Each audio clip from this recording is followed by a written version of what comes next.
Alrighty, now we're going to move on to wide receivers, and I'm going to start off by saying I feel like wide receivers needs to be talked about in terms of full point PPR, because Josh keeps bringing up his half point PPR, so I don't know what his ranking is, but based on my ranking, it's full point PPR. So I'm going to go ahead and start off with my number 10, and this is going to blow everyone's mind. My number 10 is Tyreek Hill. I just feel like he's that type of X factor that if you figure out how to stop it, you can stop it. He's still so good and probably one of the fastest, if not the fastest receiver in the league. So I do believe that he's always going to have that opportunity, especially the way that Mahomes is able to break tackles and extend plays, that he's always going to be able to break free. But for the entire season, I just don't know if he's necessarily going to be able to keep up what he was able to do last year. So I'm just a little lower on him. At number 9, I have probably one of the most consistent and most underrated receivers on the top 10 for fantasy every year for like the last 3-4 years. That's Mike Evans. I feel like he's going to consistently bring you exactly what you need, and if Jameis Winston can get better in this Bruce Arians offense, then potentially Mike Evans is too low. Number 8, the only reason I have him this low is just because his quarterback is really, really good, and he was on my top 10 list, but you just never know, and plus he's not the only receiver now, and this is the first time in a while that he's actually had a receiver who's also really good on the other side, and that's OBJ. I feel like Landry is not going to take targets away, but there's always just going to be less overall opportunities. And Baker's really, really good, but with a second-year quarterback and somebody who's not used to having that number one receiver, I just don't know if they'll consistently be able to, dominate. So that's my 10 through 8. What about you? My 10 through 8 this is going to shock everyone, but a lot of the experts in the community have been talking about him, talking him up, and it's kind of died down a little bit just because everyone is so high on him. It's Chris Godwin, actually, number 10 receiver. And that doesn't mean I don't have Mike Evans in my number 8 or in my top 10. Because I honestly think that with this pass-heavy offense that Bruce Arians is going to run in Tampa Bay, that it could support 2 top 10 receivers. Just also because their defense is so bad, they're going to be playing from behind all year. And they will need to throw the ball. And then my number 9 is somebody who is probably one of the most underrated wide receivers in the league, who has been so consistent for the past 2 years and is still going outside the top 10 wide receivers, which is Robert Woods. High-powered offense, 24% target share. That's actually higher than Brandon Cooks. And I know Cooper Kupp's coming back, and that could change, but even when Cooper Kupp was on the field last year, still he had about the same 24% target share with that offense. I actually just saw a post today where Robert Woods said it's crazy that he's not considered top 5. So he's definitely got high praise for himself. So I see it. Yeah, and then my number 8 is actually Mike Evans. Like I said, I totally could see this team, Jameis Winston, Bruce Arians, having 2 top 10 receivers. It's a very bold prediction on my part, I know, but the thing is, with this, I also lowered one of the tight ends, O.J. Howard. I lowered him way down in my rankings because I don't think they can support 3. But they're the go-to wide receivers. We'll get to that once we get to the tight ends. I respect that. So at my number 7, this is a receiver that I know that when Antonio Brown was out, he was still doing really well. But I just don't know. Now that teams are able to prepare without Antonio Brown, that it might affect Juju Smith-Schuster's overall productivity. I still think he's going to be great, obviously in the top 10, but I got him at number 7, where most people might have him at 6. So I'm just a little bit lower. And then at number 6 is if he can stay healthy, he's proven. Hey, you didn't say. I don't think you said his name there. Yeah, I said Juju Smith-Schuster. Oh, did you? Yeah. My bad. Go on. My bad. All right, so at number 6, this is a receiver that is probably going to be maybe not on people's top 10s, or he's going to be at the lower end of the top 10s. But I'm at number 6 because if he can stay healthy, he's his quarterback's favorite receiver. He's obviously his best receiver, and this guy just has tremendous ability. That's Keenan Allen. He's my number 7 actually. There you go. That's really good. Exactly. So this is just a player where he just runs fantastic routes and he's just a really smart receiver. So if he can stay healthy, because early in his career he was really injury prone. Then last year I'm pretty sure he played all 16 games. He did play all 16. So if he can keep that up and he can stay strong, there's a chance he could creep into top 5. But for now, I'm gonna leave him at 6. And then we'll talk about the top 5 later. So I'll let you do 7 and 6, just because top 5 for most people is pretty gonna be the same. Yeah, my number 7 is actually Keenan Allen too. He's a very good possession receiver. A lot of targets going his way. I mean, Mike Williams worries me a little bit, but I feel like he's more of a red zone threat with just being bigger and can grab those things. But I really like Keenan Allen too, especially in full point PPR leagues. He's just a machine. And then my number 6 is Tyreek Hill. Like you said, I can see them. I know he's not going to be. I don't think he's going to be the number 1 receiver again in fantasy football. So people can prepare for him. he's got that speed, but like you said, I don't think it's going to be. Yeah. Yeah. My bad. Yeah. All right, so we'll just do one at a time now. I'm going to do my number 5, and the only reason I have this guy at number 5 is just because of his lack of touchdown productivity last year, and that's Julio. You know, as an Alabama fan, I love this guy. I've loved him for many years, but there's just something about him that I honestly feel like he's just not that flashy receiver, so he just goes under a lot of people's radars. Obviously, you can't sleep on him as a top-tier receiver just because the stats show, but I do feel like a lot of people sleep on him as, like, a top 3 receiver. So, obviously, I am because I'm at number 5, but I feel like that's just overall Matt Ryan's – there's just something about – so that could just slow it down a little bit because it's the obvious pick. And I'll put my takes on Julio once I get to him because he's a little bit higher in my rankings.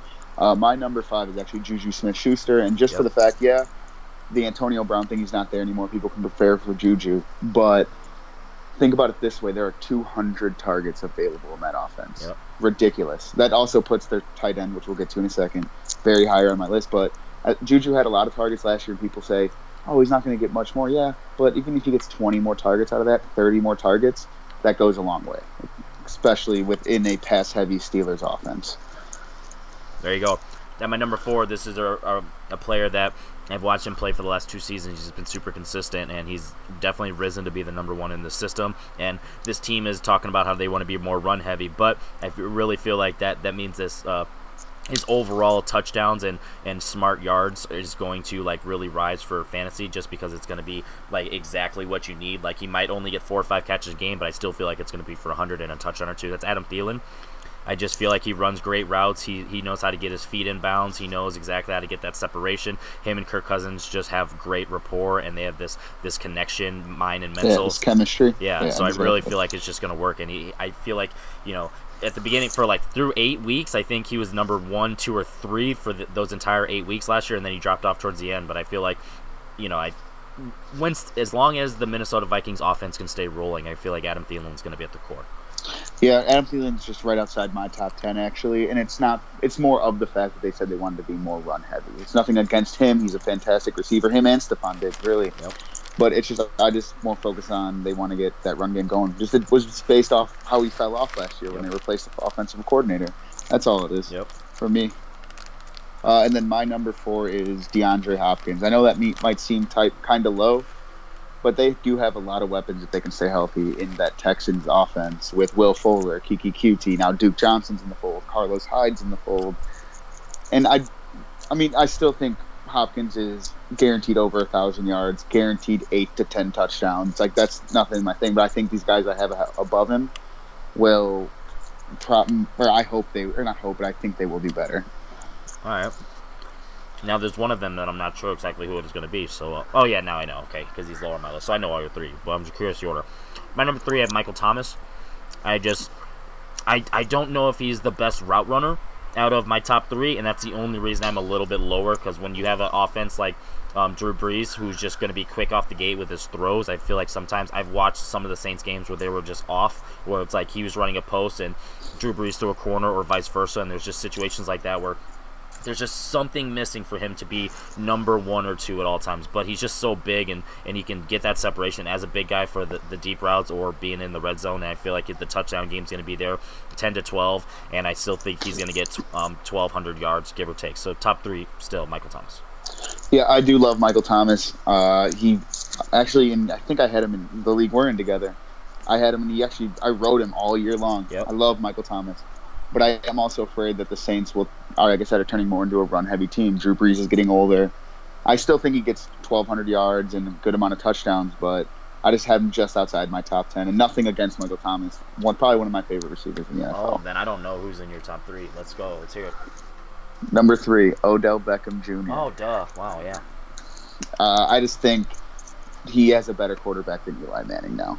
Can get him the ball. Yes, he has Jarvis Landry on the other side, but Jarvis Landry's they're complete opposites when it comes to receivers. Landry's a possession receiver. Odell Beckham's big play receiver and can basically take over a game if need be. Interesting. All right, so my number 2, I'm actually kind of mirror what you said earlier about Hopkins. I'm going to There's just something about the fact that he can get double teamed or they have the options there.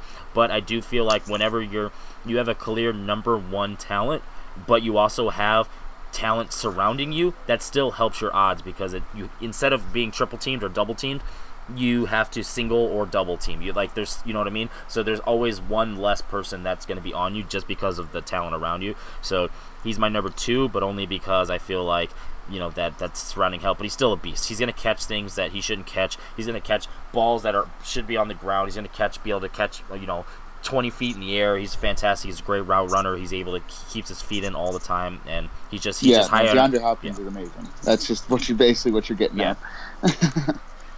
And my number 2 is actually Julio Jones. And you mentioned that you're afraid of the touchdown efficiency and how he doesn't get touchdowns a lot. Well, if you look at the last half of last year, he scored 6 touchdowns in the last 8 games. And if they can continue up that pace, and he even gets up to 10 touchdowns, maybe 8 to 10 touchdowns, and what has Julio averaged for the past 4 years? 1,500 yards? Pretty much. That's crazy. So I think he could easily be number 2 receiver, hands down. And then I think we're, again, number 1 guy is everyone's number 1, or both of our number 1 guys. Yeah, Devontae Adams. If last year Aaron Rodgers had a down season and Devontae Adams had a breakout season. So imagine if Aaron Rodgers gets back on the rise like everyone's honestly expecting him to. Maybe not top 5 quarterback, but he's still going to be almost exactly what he was before. Devontae Adams can probably have a record-breaking season. There's just so many options. He was almost a touchdown a game player. He had 1,400 yards, 1,200 yards as a receiver, and it was 14. I think it was his highest ever. First time ever breaking 1,000 yards. Too, and he's not that fast of a receiver, so that just knows that he's able to break cuts. He's able to run smart routes. He's able to have a quarterback who's able to extend plays, and he's smart enough to get into the end zone or get into positions to make those tight catches. And there's just everything going on with Devontae Adams. He's a beast, and I'm all on. Yeah, I agree. Devontae Adams is probably he's not the most talented receiver in the league. I don't want to take anything away from him. There's more talent, but he has the perfect situation for him. That's what it is. And to be the number 1 receiver in fantasy football, you need to have 2 things. You need to have a lot of yards, but you must have double-digit touchdowns. When's the last time there was a number 1 receiver that did not have double-digit touchdowns? Yeah, those touchdowns are 6 points. They just add up. So I mean, that just is crazy. And he's the type of receiver that doesn't drop. So if he's averaging 10 targets a game and all of them are good passes from Aaron Rodgers this season, he could be averaging 10 catches a game. That's sick. Yeah. And that wraps up our wide receivers, I think. Yep. So I ultimately feel like it's cut and dry. You have some risks there with Godwin, and of course, yeah. So I feel like that's not a bad thing by any stretch of imagination because I had Godwin last year. I know that he's a really good player, but I don't think he's top 10. But let us know in the comments below how crazy he is for his top 10 having Godwin in there, and how crazy I am for having Hill so low. How crazy he is for having Hill just about in the middle. Can we acknowledge really quick that neither of us had Antonio Brown in the top 10? Yeah. Just think, and for the Antonio Brown lovers out there, he was in the perfect situation with Ben Roethlisberger, and he decided to leave. Derek Carr does not throw the ball downfield as effectively as Ben Roethlisberger does, and it's like a well-known fact. And honestly, with his feet issues, they say he's ready for game 1, but there's always going to be that lingering. Plus, his attitude right now, I just don't feel like he's in love with football right now. So any situation happens where they start off 0-4, or he's not getting at the targets that he wants, or he's not getting balls right at his chest, you never know what's going to happen. I just don't trust it. Yeah, he's more focused on Antonio Brown than anything else. And that's just not what you want, especially for the Hard Knock Raiders. So, that's our top 10. Comment below what your guys thought.